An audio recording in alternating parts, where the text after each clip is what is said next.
Hello दोस्तों, आपका स्वागत है मौर्य साम्राज्य में। चलिए स्टार्ट करते हैं लेसन। कौन सा इसमें जो है अशोक कालीन अभिलेख खरोष्टी लिपि में लिखी गई है। तो कौन सा जो अशोक के समय में खरोष्टी लिपि में लिखी गई है, तो शाहबाज गढ़ी में आपको मिलेगी खरोष्टी लिपि में। ठीक है, खरोष्टी लिपि में जो लैंग्वेज लिखा गया है वो कहाँ मिलेगा आपको? शाहबाज गढ़ी में मिलेगा। ओके। मौर्य साम्राज्य में सम्भ्रात घर की स्त्रियां प्रायः घरों में रहती थी। कौटिल्य ने ऐसी स्त्रियों को क्या कहा है? तो अनिष्कासिनी कहा है। क्या कहा है इसे? अनिष्कासिनी कहा है। 38% लोगों ने सही मारा है, यानी 219 लोगों ने 569 लोगों में से। ठीक है, इस प्रकार जज कर सकते क्वेश्चन को। मौर्य साम्राज्य में जो सम्भ्रात घर की होती है, यानी फली फूली घर की स्त्रियां होती है, वो प्रायः घरों में रहती थी। ठीक है, तो कौटिल्य ने ऐसी स्त्री को क्या कहा है? अनिष्कासिनी कहा है। ठीक है, अनिष्कासिनी। अनिष्कासिनी से अनुष्का सेन याद रखिएगा। जैसे अनुष्का सेन जल्दी नहीं निकलती है बाहर पब्लिक के बीच में। ठीक है, यानी घर में ही रहती है, क्योंकि सम्राट घर से है ना, तो इस प्रकार याद रख सकते हैं अनिष्कासिनी यानी अनुष्का सेन। मेगास्थनीज किसका राजदूत था? सेल्यूकस निकेटर का था। मेगास्थनीज किसका राजदूत था? सेल्यूकस निकेटर का। किस पुस्तक में अंतिम मौर्य शासक बृहदत्त की चर्चा की गई है? तो वानभट्ट के पुस्तक में की गई है। ठीक है, किस पुस्तक में अंतिम मौर्य शासक कौन था? बृहदत्त था। उसकी चर्चा कहाँ मिलती है? तो वानभट्ट के पुस्तक में मिलती है।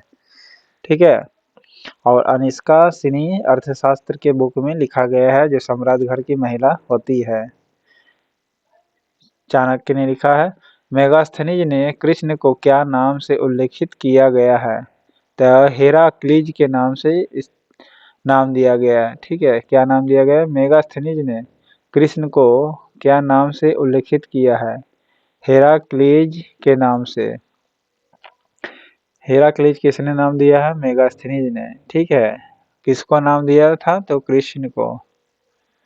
ठीक है, हेराक्लीज से आसानी से याद रख सकते हैं, हेरा फेरी करना। ठीक है, हेरा फेरी करना। हेरा फेरी जैसे कृष्णा जी क्या थे? स्वांग रचते थे ना लोगों को। ठीक है, आप जानते होंगे, रूप बदलते थे विष्णु वगैरह ऐसे, तो कृष्ण का ही रूप है। तो हेराक्लीज हेरा फेरी जैसे कृष्ण जी करते थे। ठीक है, अशोक के समय मौर्य साम्राज्य में प्रांतों की संख्या कितनी थी? तो 5 गो थी। अशोक साम्राज्य में कितना प्रांत थी? तो 5 गो प्रांत था अशोक के समय में। चंद्रगुप्ता नहीं, बल्कि अशोक के समय का बात कर रहा है। किसके अनुसार मौर्य काल में देव मूर्तियों को बेचा जाता था? तो पतंजलि के अनुसार बोला गया था कि मौर्य काल में देव की मूर्तियां, देवी नहीं बल्कि देव यानी पुरुष देवता की मूर्तियां बेची जाती थी। तो किसने बोला है? तो पतंजलि के अनुसार बोला गया है। ठीक है, और कौटिल्य ने महिलाओं को क्या कहा है? अनुष्कासिनी। ठीक है, बुक में जो सम्राट घर की महिला होती है। और हेराक्लीज किसने नाम दिया है कृष्ण को? तो मेगास्थनीज ने नाम दिया है। ओके, और लास्ट राजा जो बृहदत्त रहे वो किसके बुक में लिखा गया है? तो वानभट्ट के बुक में। किसके अनुसार मौर्य काल में दासों को कृषि कार्यों में बड़े पैमाने पर लगाया गया है? तो कौटिल्य के अर्थशास्त्र के अनुसार। किसके अनुसार मौर्य काल में दासों को कृषि कार्य में लगाए जाते थे? दासों को किस काम में लगाए जाते थे? कृषि खेती बाड़ी के कार्य में लगाए जाते थे बड़े पैमाने पर। ठीक है, और पतंजलि ने क्या कहा है? देव मूर्तियां बेची जाती थी मौर्य काल में, ये पतंजलि ने बताया है। ठीक है, कृष्ण को हेराक्लीज कहा है मेगास्थनीज ने, और सेल्यूकस निकेटर का ये राजदूत था। किस अभिलेख को रानी का अभिलेख कहा जाता है? रानी का अभिलेख कौशाम्बी का अभिलेख को कहा जाता है रानी का अभिलेख। ठीक है, कौशाम्बी जो है ये अभिलेख रानी का अभिलेख कहा जाता है। ओके, कौशाम्बी।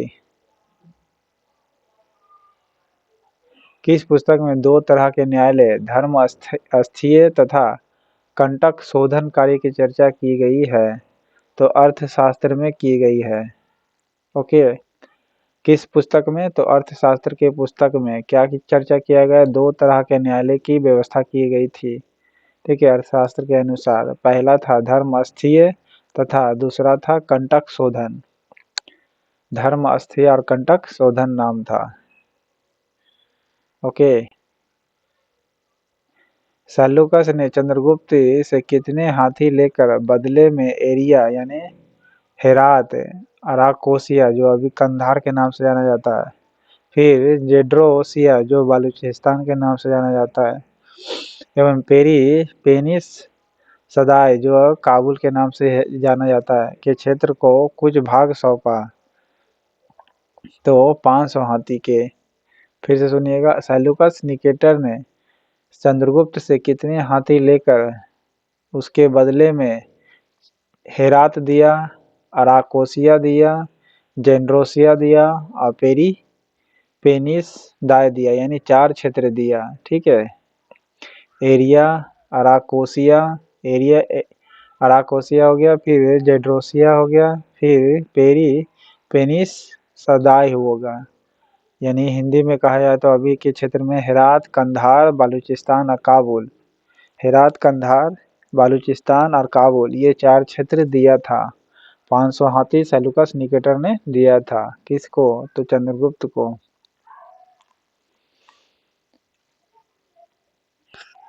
किस पुस्तक में चंद्रगुप्त मौर्य के लिए वृषण शब्द का प्रयोग किया गया है? मुद्रा राक्षस के पुस्तक में। ओके, किस पुस्तक में? विशाखदत्त का है। मुद्रा राक्षस के पुस्तक में चंद्रगुप्त मौर्य के यानी वृषण शब्द का प्रयोग किया गया है। ओके, वृषण शब्द का मतलब होता है निम्न कुल, यानी नीचा जाति जैसे पहले के लोग कहता था। ठीक है, अशोक अपने अभिषेक के 8 वर्ष बाद लगभग कितना ईसा पूर्व में कलिंग पर आक्रमण किया और कलिंग की राजधानी तोसली पर अधिकार कर लिया? देखिए, पहले तो यही पूछेगा, जब अशोक यार कलिंग पर आक्रमण किया था उस समय राजधानी कौन था कलिंग का? तो तोसली बोलिएगा। ओके, तोसली। और ये अशोक ने अपने अभिषेक के 8 वर्ष बाद अटैक किया था 261 ईसा पूर्व में। ओके, 261 ईसा पूर्व में किया था। कितना ईसा पूर्व में कलिंग पर आक्रमण किया और कलिंग की राजधानी तोसली पर अधिकार किया? तो 261 ईसा पूर्व में किया था।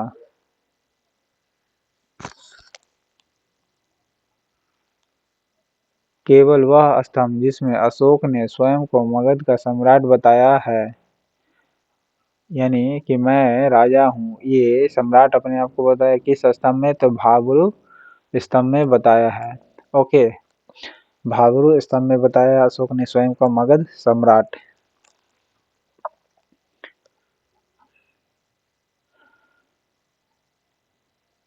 मगध सम्राट और अशोक ने स्वयं अपने आप को मगध सम्राट भाब्रू स्तंभ में बताया। 261 ईसा पूर्व में किस पर अटैक किया था? तो कलिंग पर अटैक किया था। कलिंग की राजधानी उस समय कालसी थी। ओके, कालसी नहीं, तोसली थी। ठीक है, चंद्रगुप्त ने किस वर्ष सेल्यूकस निकेटर को हराया था? 305 ईसा पूर्व में सेल्यूकस निकेटर को हराया था। 632 लोगों में से 70% लोगों ने सही जवाब दिया, यानी 440 लोगों ने। 305 ईसा पूर्व में चंद्रगुप्त ने सेल्यूकस निकेटर को हराया था। ठीक है, अब 500 हाथी के बदले 4 क्षेत्र सेल्यूकस निकेटर को दिया। किसने? तो चंद्रगुप्त मौर्य ने दिया। ठीक है, जो अभी हेरात, काबुल, कंधार एक और क्षेत्र है वो आप कमेंट बॉक्स में बताइएगा। अशोक की माता का नाम क्या था? शुभदांगी नाम था। ठीक है, सुभद्रांगी नाम था। क्या नाम था? सुभद्रांगी, सुभद्रांगी नाम था। ठीक है,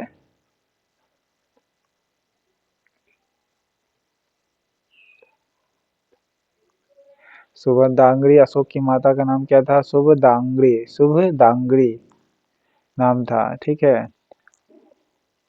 मौर्य काल में राजकीय भूमि की व्यवस्था करने वाला प्रधान अधिकारी कहलाता था कौन? सीताध्यक्ष।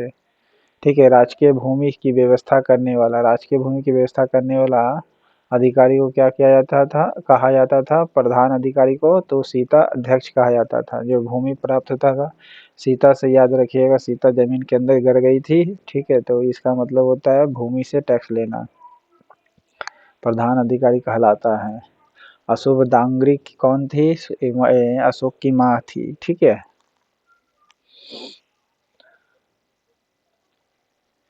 मेगास्थनीज ने धार्मिक व्यवस्था में डायोनिसस की चर्चा की है, जिसकी पहचान की गई है शिव के रूप में।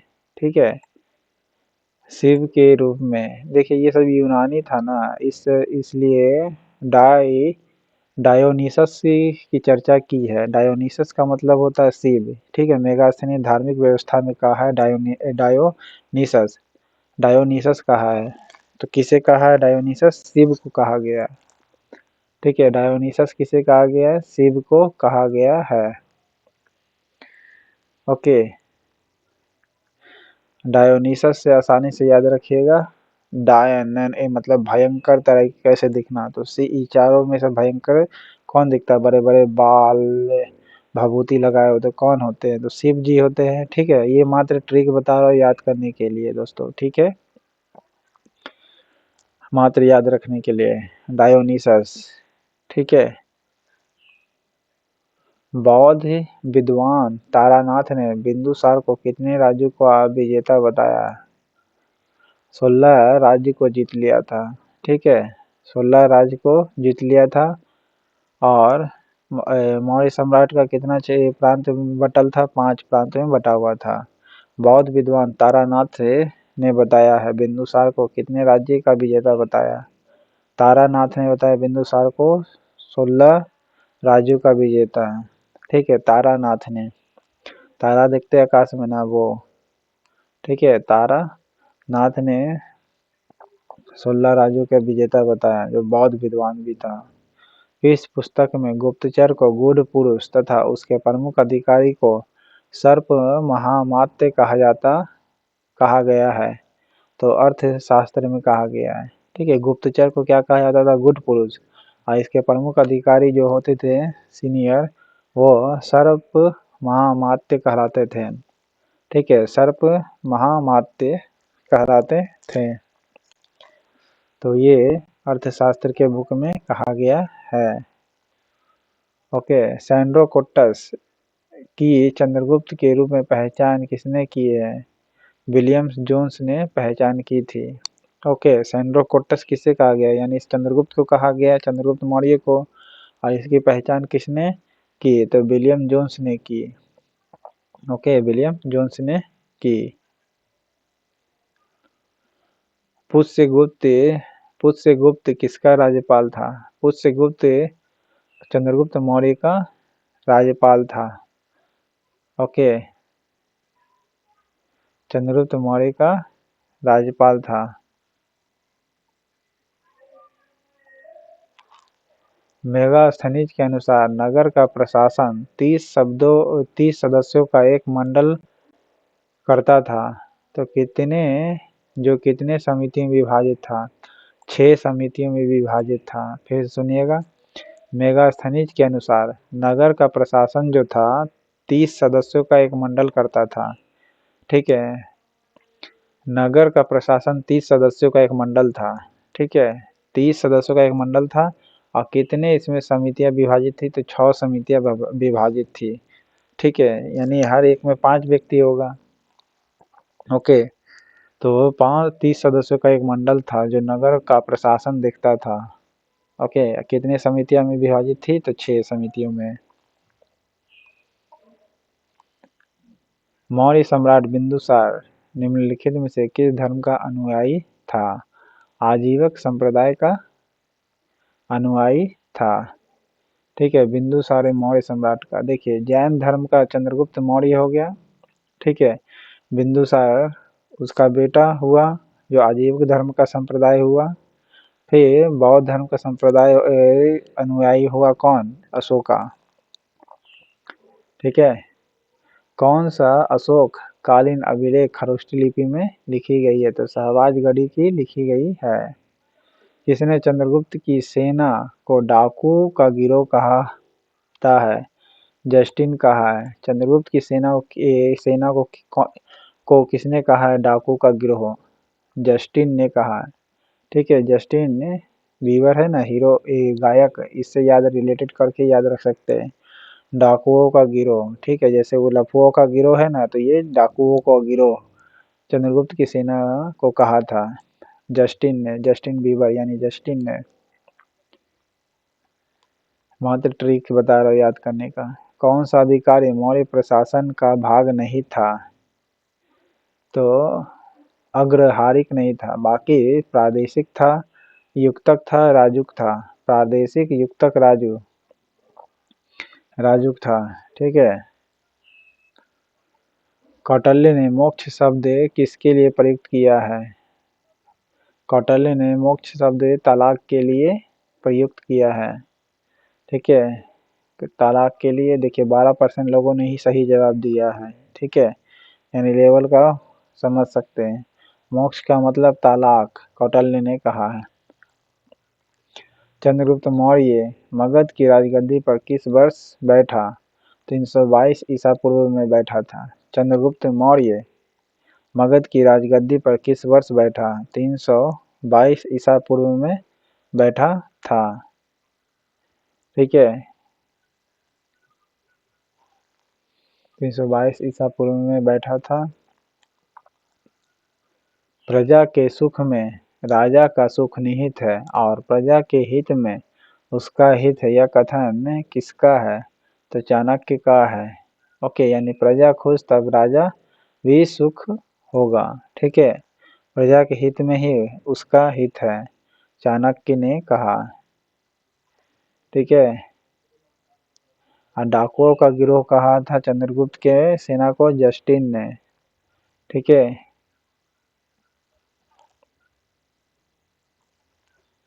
बिंदुसार का उत्तराधिकारी अशोक महान हुआ जो 269 ईस्वी में राजगद्दी पर बैठा, मगध की गद्दी पर। बिंदुसार का उत्तराधिकारी कौन हुआ? अशोक महान हुआ। ठीक है। अशोक महान हुआ। हालांकि वह सुंदर नहीं था। ठीक है।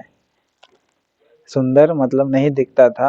हालांकि बिंदुसार उसको, अशोक को पसंद भी नहीं करते थे। अगर डिटेल्स अगर आप पढ़िएगा तब सुंदर। ठीक है। वो कि ये अपने बच्चा को, हालांकि ये भी उसी का ही वंश था, लेकिन दूसरे को बनाना चाहते थे। ठीक है। जो महारानी थी उसके बनाना चाहते थे, लेकिन अभी और सब बाद में डिटेल्स बताएंगे। ठीक है। तो 269 ईस्वी में राजगद्दी पर बैठा मगध की। तो बोलेगा कि मगध की गद्दी पर, राजगद्दी पर कब बैठा अशोक सम्राट? तो 269 ईस्वी में बोलिएगा। ठीक है। 269 ईसा पूर्व में गद्दी पर बैठा। और तोसली किसकी राजधानी थी? कलिंग की राजधानी थी। ओके। जिस समय अटैक किया था अशोक ने 8 साल बाद, अब अपनी सत्ता संभालने के बाद।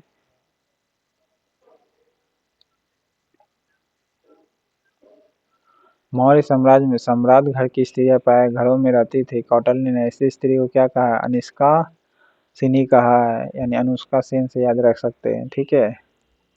अशोक के समकालीन श्रीलंका के शासक कौन थे? राजा तीस था। 30। ओके। 30 याद रख सकते हैं। और ऐसे भी 30 से, देखिए श्रीलंका के शासक था 30 से, उसी समय अशोक भी था। ठीक है। उसी समय यानी अशोक के समकालीन ही था श्रीलंका के शासक कौन? 30। और ऐसे भी याद रख सकते हैं आप कि अशोक के का जो प्रशासन देखता था 30 सदस्य देखता था, जिसमें 6 वो क्या था? समितियां थी। और 30 से श्रीलंका का भी शासक था राजा अशोक के समय। मौर्य काल में टैक्स को छुपाने यानी चोरी के लिए इनमें से क्या दंड दिया जाता था? मृत्युदंड। ठीक है। मौर्य काल में टैक्स को छुपाने वाले को क्या दंड दिया जाता था? मृत्यु दंड दिया जाता था। ओके। मौर्य काल में टैक्स को छुपाने वालों को क्या दिया जाता था? मृत्युदंड दिया जाता था। ओके। अपने शिलालेखों में अशोक सामान्यतः किस नाम से जाने जाते हैं? अपने आलेखों में देखिए, भाभरू स्तंभ में तो अपने को सम्राट घोषित किया है, लेकिन बोला सामान्यतः किस नाम से जाने जाते थे, तो प्रियदर्शी के नाम से जाने जाते थे। ठीक है, प्रियदर्शी के नाम से सामान्यतः। मौर्य सम्राट जो था, गुप्तचर के अलावा शांति व्यवस्था बनाए रखने तथा अपराधों की रोकथाम के लिए पुलिस भी थी, जिसे अर्थशास्त्र में क्या कहा गया है? रक्षक कहा गया, यानी रक्षा करता था रक्षक। गुड पुरुष तो गुप्तचर को कहा जाता था। मौर्य काल में गुप्तचर के अलावा भी शांति व्यवस्था बनाए रखने के लिए पुलिस होती थी। ठीक है, तथा अपराधों को भी रोकथाम के लिए पुलिस बनाई गई थी। उस पुलिस को कहा जाता था उस समय रक्षिन। क्या? रक्षिन, रक्षिक नहीं बल्कि रक्षिन। ओके। सर्प महामात्य किसे कहा जाता था? गुप्तचर के सीनियर को, यानी जो हेड होता था वो। ओके, गुड पुरुष के हेड सर्प महामात्य कहा जाता था। पुलिस को क्या कहा जाता था? रक्षिन। सर्वप्रथम जेम्स प्रिंसप ने ब्राह्मी लिपि में लिखित अशोक के अभिलेख को पढ़ा था। कब? 1837 ईसा पूर्व ईस्वी में। भले ठीक है, 1837 ईस्वी में पढ़ा था। ब्राह्मी लिपि में लिखा गया जेम्स प्रिंसप ने पढ़ा अशोक के शिलालेख को। अशोक के शिलालेख को किस लिपि में लिखा था? ब्राह्मी लिपि में लिखा था। किसने पढ़ा था? जेम्स प्रिंसेप ने। कब पढ़ा था? 1837 में। कब पढ़ा? 1837 में जेम्स प्रिंसेप ने पढ़ा था। ब्राह्मी लिपि में उस समय लिखा हुआ था, जो पढ़ा था। अशोक का पांचवा प्रांत कौन था? कलिंग था, जिसकी राजधानी तोसली थी। ठीक है, अशोक का पांचवा प्रांत कलिंग था। अशोक के शिलालेखों की खोज पोदेट्री फेंथलर ने की थी। कब की थी? 1750 को। 1750 को अशोक के शिलालेख का खोज किया था। किसने खोज किया था अशोक के शिलालेख को? तो पादेट्री फैंथलर ने की थी। पादेट्री फैंथलर ने की थी 1750 ईस्वी को। ठीक है। मौर्य साम्राज्य में स्वतंत्र रूप से वेश्यावृत्ति करने वाली जो महिलाएं होती थी, स्त्रियां, उसके कार्य को निरीक्षण कौन करता था? तो गणिका अध्यक्ष करता था। कौन करता था? गणिका अध्यक्ष। देखिए, मौर्य काल में जो था ना, स्वतंत्र रूप से वेश्यावृत्ति कर सकती थी महिलाएं, उसको कोई दिक्कत नहीं होता था। ठीक है, कार्यों को और इसको निरीक्षण करने के लिए जो वेश्यावृत्ति करती थी, उस महिलाओं के लोगों को निरीक्षण करने के लिए, यानी कार्यों के निरीक्षण करने के लिए किसको चुना जाता था? गणिका अध्यक्ष था। ठीक है, कौन था? गणिका अध्यक्ष था। ओके। कौटिल्य सेना को श्रेणियों में विभाजित किया है। इनमें से सभी, देखिए, पुश्तैनी सेना में भी था, भाटक सेना भी था, नगर पालिका सेना भी था। ठीक है, कौटिल्य ने सेना को किस किस रूप में विभाजित यानी किया है? पुश्तैनी सेना, भाटक सेना, नगर पालिका सेना। पुश्तैनी सेना, भाटक सेना, नगर पालिका सेना। ओके, पुश्तैनी, भाटक, नगर पालिका। ये सब पटना नगर पालिका हो गया ना वो।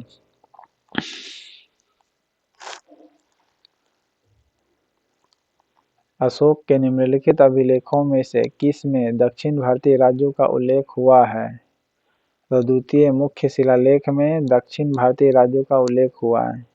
ओके, द्वितीय मुख्य शिलालेख है, उसमें दक्षिण भारतीय राज्यों का उल्लेख किया गया है।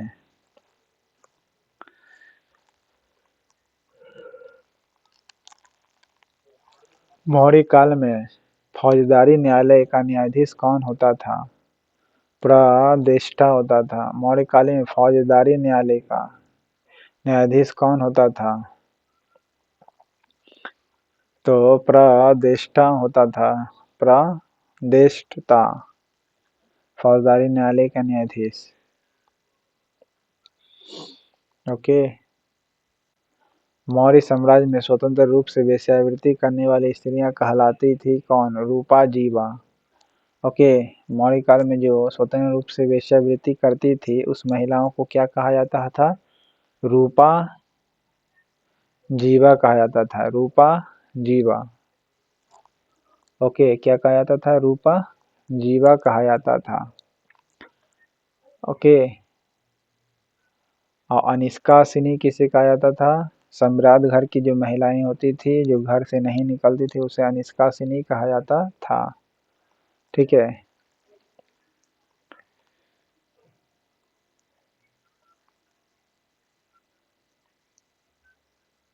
और इसकी वेश्यावृत्ति करने वाली जो महिलाएं थी उसका कार्यों का निरीक्षण करने वाले को क्या कहा जाता था?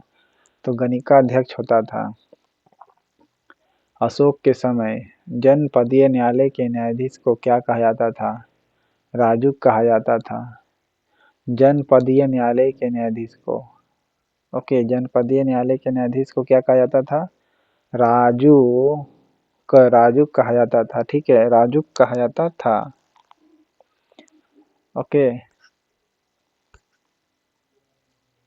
सर्प महामात्य गुड़ पुरुष के हेड को अध्यक्ष को कहा जाता था अशोक के समय। मौर्य साम्राज्य में किस न्यायालय के द्वारा दीवानी अर्थात स्त्री धन तथा विवाह संबंधी विवादों का निपटारा होता था? तो धर्मस्थीय के द्वारा होता था। ओके, धर्मस्थीय के द्वारा होता था। 3 गो न्यायालय ही था। ठीक है, जिसमें एक धर्मस्थीय भी था। इसमें क्या था कि इस न्यायालय के द्वारा दीवानी मामला कहिए या फिर स्त्री धन तथा विवाह संबंधी जो विवाद होता था तो कौन देखता था? धर्मस्थीय देखता था। धर्मस्थीय। ओके।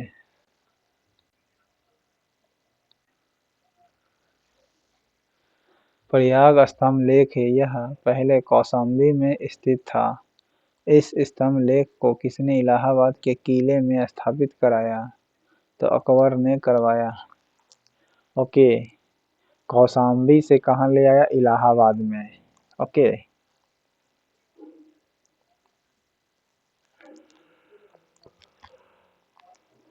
प्रयाग स्तंभ लेख जो इलाहाबाद है, नाम भी देख रहे हैं प्रयाग है तो प्रयाग इलाहाबाद को ही कहा जाता है। ठीक है, प्रयाग स्तंभ लेख यह पहले कौशाम्बी में था और फिर इसे इलाहाबाद में ले आया। तो किसने ले आया? तो अकबर ने करवाया था। ओके। मौर्य साम्राज्य में राजकीय आज्ञाओं को लिखने वाला प्रमुख अधिकारी को क्या कहा जाता था? प्रशास्ता कहा जाता था। प्रशास्ता। प्रशास्ता कहा जाता था। ठीक है, प्रशास्ता किसे कहा जाता था? मौर्य साम्राज्य में जो राजकीय आज्ञा लिखा जाता था यानी राजा का जो आज्ञा था वो लिखित में लिखा जाता था वो प्रमुख अधिकारी को क्या कहा जाता था? तो प्रशास्ता कहा जाता था। बिंदुसार के शासनकाल में तक्षशिला में हुए 2 विद्रोह का वर्णन है। इस विद्रोह को दबाने के लिए बिंदुसार ने पहले किसको भेजा था? सुसीम को भेजा था। ठीक है, सुसीम। और उज्जैन का गवर्नर था उस समय कौन? इसी समय ये अशोका था। ठीक है, लेकिन बिंदुसार ने तक्षशिला में जो हुआ था विद्रोह, ओके, उसको दबाने के लिए बिंदुसार ने सबसे पहले सुसीम को ही भेजा था, फिर अशोक को गया। सुसीम से जब नहीं हुआ तो अमित्र घाट के नाम से किसे जाना जाता है? बिंदुसार को नाम जाना जाता है। ठीक है। तारानाथ के अनुसार बिंदुसार के समय में 16 क्षेत्र को जीता था बिंदुसार ने, जिसका अर्थ है शत्रु विनाशक होता है। अमित्र घात का मतलब क्या होता है? शत्रु विनाशक किसे कहा जाता था? बिंदुसार को, ठीक है, ना कि बिंबिसार। सम्राट अशोक का एकमात्र उत्पन्न शिला रूप चित्र कहाँ पर पाया जाता है? कंगन हल्ली में पाया जाता है, ठीक है, कहाँ पाया जाता है? कंगन हल्ली में। अशोक का एकमात्र उत्पन्न शिला रूप चित्र यानी पत्थर का बना हुआ है और वो एक फिगर माने चेहरा बना हुआ है, रूप चित्र। ये कहाँ पाया गया अशोक सम्राट का? तो कंगन हल्ली में पाया गया है, ठीक है, कहाँ पाया गया? कंगन हल्ली में पाया गया है। कंगन घाट से याद रख सकते हैं, ठीक है, कंगन घाट गुरुद्वारा के सामने है पटना साहिब के। तो कंगन हल्ली में पाया गया है। कंगन घाट में भी गुरुद्वारा है, वहाँ भी एक सील का बना हुआ है, तो वहाँ इस प्रकार रिलेटेड करके याद रख सकते हैं। पाटलिपुत्र में स्थित चंद्रगुप्त का महल मुख्यतः बना था किसका? लकड़ियों का, ठीक है। किसने चंद्रगुप्त मौर्य को सैंडोकोटस कहा है? जस्टिन ने कहा है। ओके, चंद्रगुप्त मौर्य को सैंडोकोटस किसने कहा है? जस्टिन ने कहा है। ओके,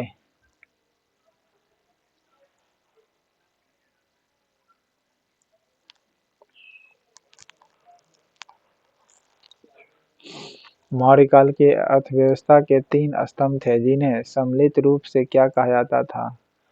वार्ता कहा जाता था, ठीक है। मौर्यकाल की अर्थव्यवस्था के 3 स्तंभ थे और इस तीनों स्तंभ को एक साथ क्या कहा जाता था? वार्ता। वार्तालाप होता है ना, वैसे वार्ता, वार्ता कहा जाता था 3 स्तंभ को एक साथ। अर्थशास्त्र में शीर्ष स्तर अधिकारी के रूप में तीर्थ का उल्लेख मिलता है जिसे क्या कहा जाता था? महामात्र कहा जाता है, ठीक है। अर्थशास्त्र में शीर्ष स्तर जो अधिकारी होते हैं उसके रूप में तीर्थ का उल्लेख मिलता है जिसे क्या कहा जाता था? महामात्र। यानी जो सबसे बड़ा अधिकारी को क्या कहा जाता था? महामात्र कहा जाता था।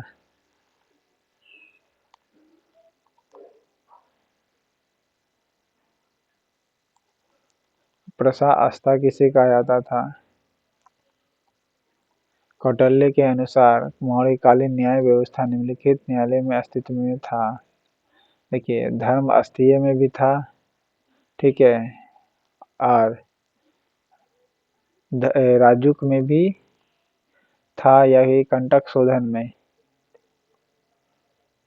2 और 4 सही है, ठीक है। धर्म अस्थीय, कंटक शोधन, ये दोनों क्या था? न्याय व्यवस्था में निम्नलिखित न्यायालय शामिल था। कौन कौन? धर्म अस्थीय और कंटक शोधन। कंटक शोधन और धर्म अस्थीय। कंटक पहनले रहता है ना, कंठक धारण कर ले रहता है, ठीक है, कंठामाला।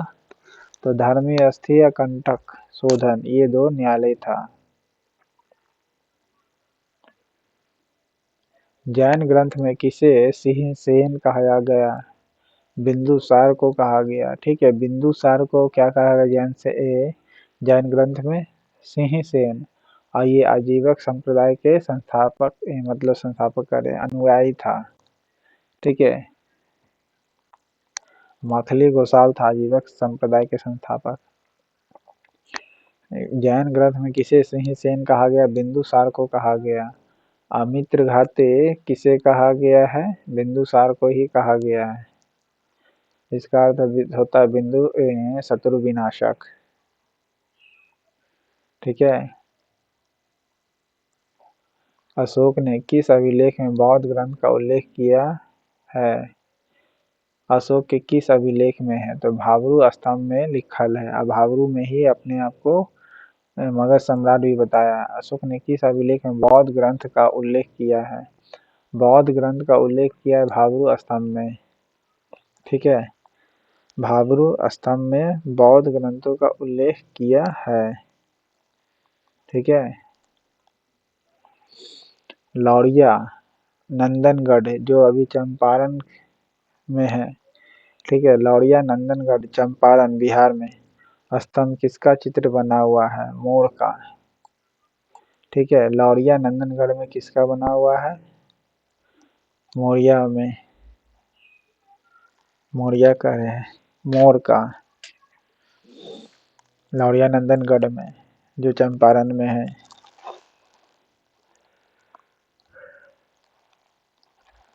मौर्य साम्राज्य में स्वतंत्र रूप से वेश्यावृत्ति करने वाली स्त्रियों का कार्यों का निरीक्षण कौन करता था? गणिकाध्यक्ष करता था, बताए थे, गणिकाध्यक्ष। चंद्रगुप्त मौर्य का पुत्र कौन था? बिंदुसार था। ओके, बिंदुसार का बेटा अशोक था, सुसीम था, ये सब था, ठीक है। अशोकाराम विहार निम्नलिखित में से किस स्थान पर स्थित था? पाटलिपुत्र में था। अशोकाराम विहार किस स्थान पर स्थित है? तो पाटलिपुत्र में था। ओके, अशोकाराम विहार पाटलिपुत्र यानी पटना में कह सकते हैं, ठीक है। अशोक के किस शिलालेख में सर्वधर्म समभाव एवं स्त्री महामात्र की चर्चा की गई है? तो 12वां शिलालेख में किया गया है सर्वधर्म समभाव का, एवं साथ ही स्त्री के महामात्र की चर्चा की गई है। ओके, यानी स्त्री भी बन सकती है महामात्र, ठीक है। 12वां शिलालेख में अशोक के शिलालेख में प्रयुक्त भाषा प्राकृतिक भाषा है, ठीक है। अशोक के भाषा क्या है? प्राकृतिक भाषा है। शिलालेख में महामात्र की संख्या कितनी थी जिसे अर्थशास्त्र में चर जासूस को कहा जाता था? 18, ठीक है। 36% लोगों ने जवाब दिया। महामात्र की संख्या कितनी थी जिसे अर्थशास्त्र में चर जासूस भी कहा जाता था? 18 महामात्र था, ठीक है। अर्थशास्त्र में चर जासूस कहा गया है इसे महामात्र को। आगे कितना महामात्र होता था? 18। निराहार एवं निर्जल रहकर सुलेखना विधि द्वारा किसने अपना प्राण त्याग दिया था? चंद्रगुप्त मौर्य ने, ठीक है।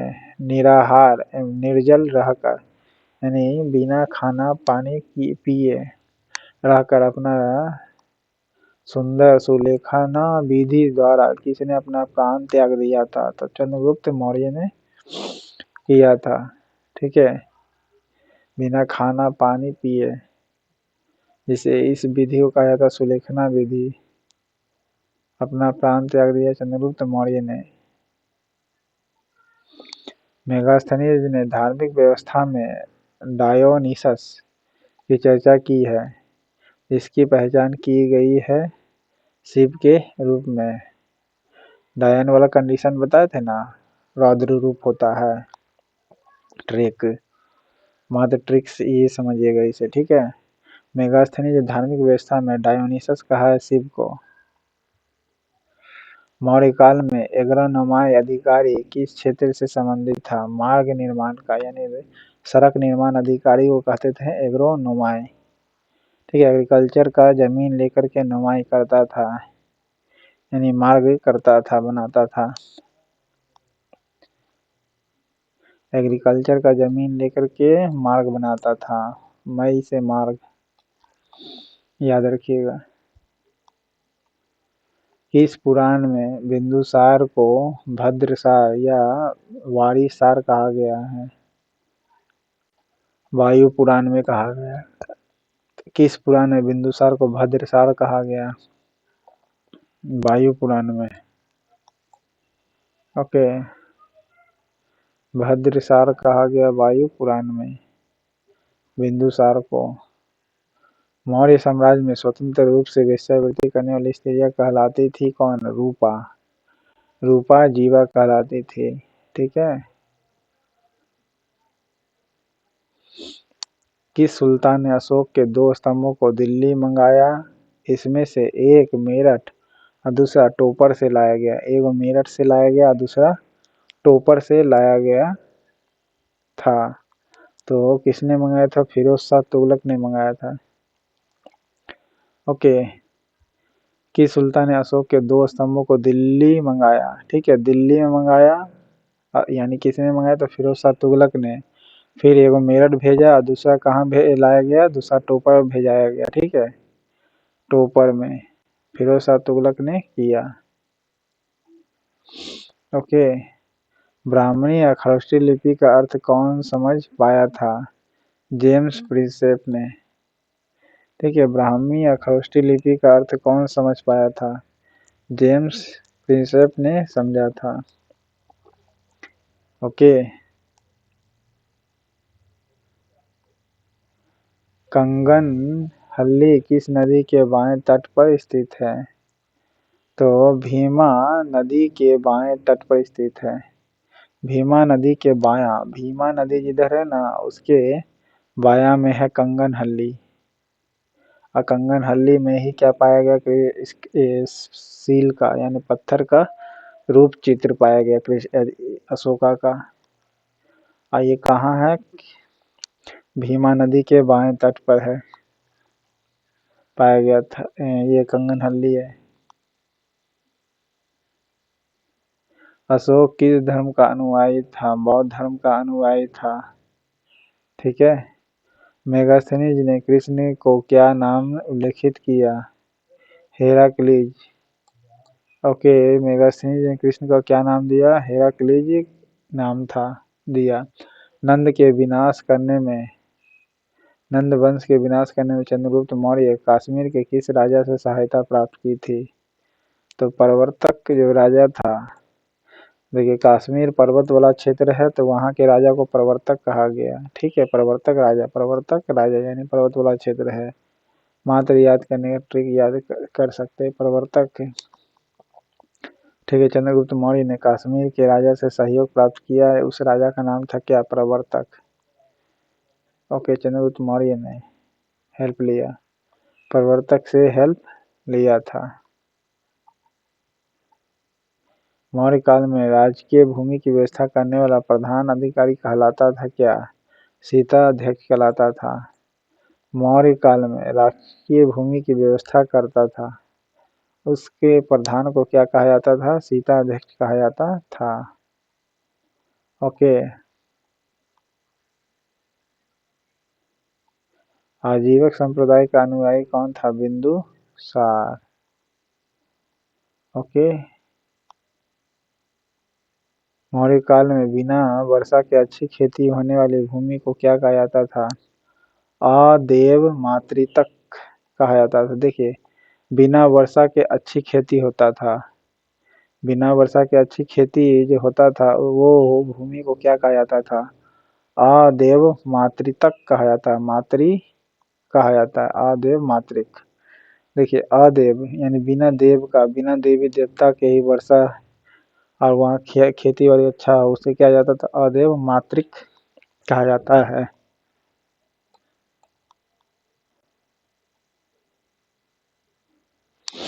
किस पुस्तक में गुप्तचर को गूढ़ पुरुष तथा इसके प्रमुख अधिकारी को सर्प महामाध्य कहा जाता था? तो अर्थशास्त्र में कहा गया। सर्प महामात्य बताए थे गूढ़ पुरुष के हेड के प्रमुख यानी अध्यक्ष को, अर्थशास्त्र में कहा गया। किस मौर्य राजा ने दक्कन की विजय प्राप्त की थी? चंद्रगुप्त मौर्य ने दक्कन को विजीता था। ठीक है, महाराष्ट्र गुजरात ये सब इलाका वाला, जिसे सैंड्रोकोट्टस भी कहा जाता है। किसने चतुरंग बल जिसे कहा जाता है पैदल सैनिक, घुड़सवार, हाथी तथा युद्ध रथ, ये क्या हुआ? चतुरंग बल हुआ। को सेना का प्रमुख भाग बताया? चाणक्य ने बताया था। चतुरंग बल ये क्या था? सेना का प्रमुख भाग है। ओके, सेना का प्रमुख भाग किसने बताया? यानी चतुरंग बल कहा जाता था। सेना का प्रमुख बल को क्या कहा जाता था? चतुरंग बल। चाणक्य ने कहा इसे। चतुरंग बल में कौन कौन था? पैदल सेना, घुड़सवार भी था, हाथी भी था और युद्ध रथ भी था, युद्ध रथ। ओके, किसके अनुसार चंद्रगुप्त मौर्य के पास 6 लाख पैदल सेना, 50,000 अश्वारोही, 9,000 हाथी तथा 800 रथों से सुसज्जित विराट सेना थी। तो मेगास्थनीज के इंडिका में वर्णन किया गया है। ठीक है, मौर्य सम्राट के पास 6 लाख पैदल सेना, 50,000 अश्वारोही, 9,000 हाथी तथा 800 रथों से सुसज्जित विराट सेना थी चंद्रगुप्त मौर्य के पास। तो मेगास्थनीज के इंडिका में वर्णन है। ओके, चतुरंग बल कहा है ये सभी को, ये सभी क्षेत्र चतुरंग बल में आता था। और ये किसने कहा है? कौटिल्य ने कहा है। किसकी सभा में 500 सदस्यों वाले एक मंत्री परिषद थी जिसका प्रधान खलाटक था? बिंदुसार के समय में था। किसकी समय 500 सदस्यों वाली एक मंत्री परिषद थी? कितना सदस्य वाला? 500 सदस्य वाला मंत्री परिषद था जिसका प्रधान खल्लाटक था। कौन था? खल्लाटक। ये किसके समय में था? बिंदुसार के समय में 500 सदस्य था। ठीक है, मौर्य प्रांत में दक्षिणापथ की राजधानी कहाँ थी? सुवर्णगिरी। सुवर्णगिरी जो थी मौर्य प्रांत का दक्षिण का हिस्सा का राजधानी कौन था? दक्षिण पंथ का? तो सुवर्णगिरी था। 5 गो प्रांत था ना, जिसमें दक्षिण की राजधानी कौन थी? सुवर्णगिरी। तो उसली कलिंग की 5वीं प्रांत बना जिसकी राजधानी था। मौर्य साम्राज्य में मुख्यमंत्री एवं पुरोहित के नियुक्ति के पूर्व इनके चरित्र को काफी जांचा परखा जाता था। इसे क्या कहा जाता था? उपधा परीक्षण कहा जाता था। मौर्य साम्राज्य में मुख्यमंत्री एवं पुरोहित की नियुक्ति से पहले, मुख्यमंत्री का हो या पुरोहित हो, उसको नियुक्ति होने से पहले इनके चरित्र को काफी जांचा परखा जाता था। चरित्र को जांचा परखा पहले जाता था मौर्य के समय में, यहाँ कि किसी को ही मुख्यमंत्री बना दिया गया, किसी को ही पुरोहित बना दिया गया। ओके, इनके चरित्र को पहले जांचा परखा जाता था, जिसे क्या कहा जाता था? उपदा परीक्षण कहा जाता था। उपदा परीक्षण। ओके, उपदा परीक्षण कहा जाता था।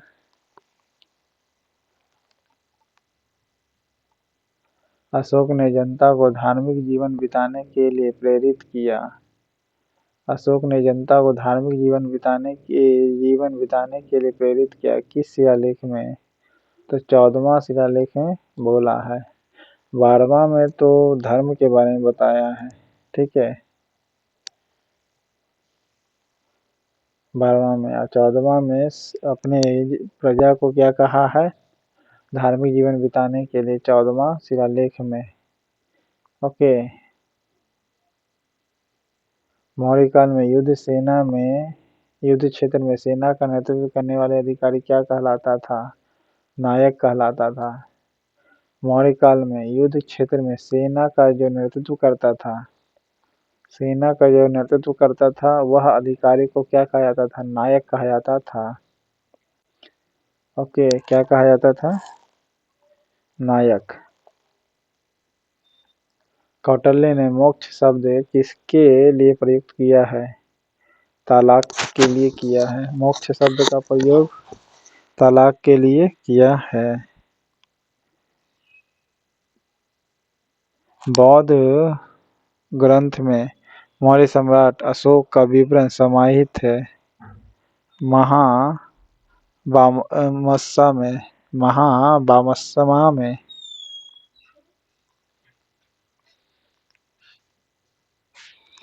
निम्नलिखित में से कौन सही नहीं है ये बताना है मिला हुआ। सांची जो है मध्य प्रदेश में है। रुमिनदेई कहाँ है? नेपाल की तराई में है। रुमिनदेई कहाँ है? नेपाल की तराई में। रुमिनदेई कहाँ? नेपाल की तराई में है। सारनाथ कहाँ है? उत्तर प्रदेश में है। सांची मध्य प्रदेश में है। ठीक है। रुमिंदेई नेपाल की तराई में है। मौर्य साम्राज्य के किस नए न्यायालय द्वारा फौजदारी मामले अर्थात हत्या तथा मारपीट जैसी समस्या को निपटारा होता था? किसके द्वारा? कंटक शोधन के द्वारा। ओके। शादी ब्याह वाला विवाद होता था धर्मस्थली के द्वारा। कंटक शोधन ही तो आसानी से समझ सकते हैं कि मारा जा रहा है यानी कांटा उटा गिरा देगा, तो वो भी हिंसा संबंधित है। तो फौजदारी मामले हत्या मारपीट जैसी समस्या को कंटक शोधन के न्यायालय के द्वारा सुना जाता था। पाटलिपुत्र एक विशाल प्राचीर से घिरा है जिसमें कितने बुर्ज या कितने द्वार है? 570 बुर्ज है और 64 द्वार है। पाटलिपुत्र एक विशाल प्राचीर से घिरा हुआ है।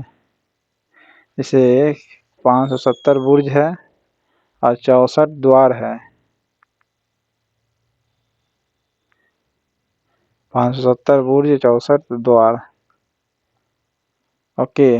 64 के बाद आगे पढ़ते जाएंगे 75 तो 70 तक जाएगा 570 रिलेटेड याद रखिएगा। कितने अनुसार मौर्य काल में देव मूर्तियों को बेचा जाता था? देव मूर्तियों को बेचा जाता था पतंजलि के अनुसार। किसके बुक के अनुसार यहाँ लिखना चाहिए था?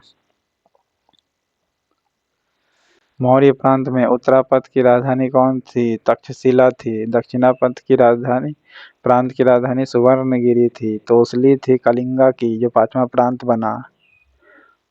ठीक है। उत्तरापथ की राजधानी तक्षशिला थी। मौर्यकालीन समाज में विधवा विवाह प्रचलित था। कुछ विधवाएं स्वतंत्र रूप से जीवन यापन करती थी जिन्हें क्या कहा जाता था? छंदवासिनी। क्या कहा जाता था? छंदवासिनी। विधवा विवाह तो किया जाता था मौर्य काल में, लेकिन जो विधवाएं स्वतंत्र रूप से रहना चाहती थी उसको क्या कहा जाता था? छंदवासिनी कहा जाता था। ओके। छंदवासिनी।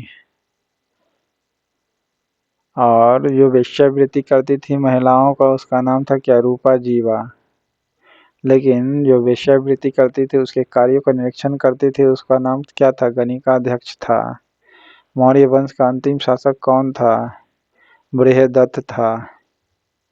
ओके। जिसका ब्राह्मण राजा ब्राह्मण मतलब सेनापति था पुष्यमित्र शुंग ने हत्या कर दिया पीठ पीछे। किसने चंद्रगुप्त सेना को डाकू का गिरोह कहा? जस्टिन ने कहा। किसने कहा? जस्टिन ने कहा। अशोक किस धर्म का अनुयायी था? बौद्ध धर्म का अनुयायी था। अशोक किस धर्म का अनुयायी था? बौद्ध धर्म का।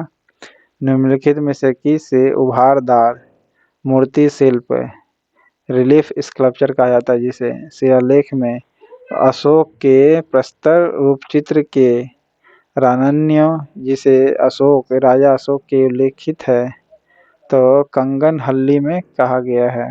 कंगनहल्ली में। ओके। किस उभारदार मूर्ति शिल्प शिलालेख में अशोक के उभारदार शिलालेख है उसके अशोक के प्रस्तुत रूप चित्र मिला है? कहाँ मिला? कंगनहल्ली में। पहले बता दिया। शहबाजगढ़ी में ये कौन सा अभिलेख दाएं से बायां लिखा जाता था? तो इस प्रकार आपका 100 क्वेश्चन था। ठीक है। मौर्य साम्राज्य संबंधी चैनल पसंद आए तो लाइक करिए, सब्सक्राइब करिए। Thank you.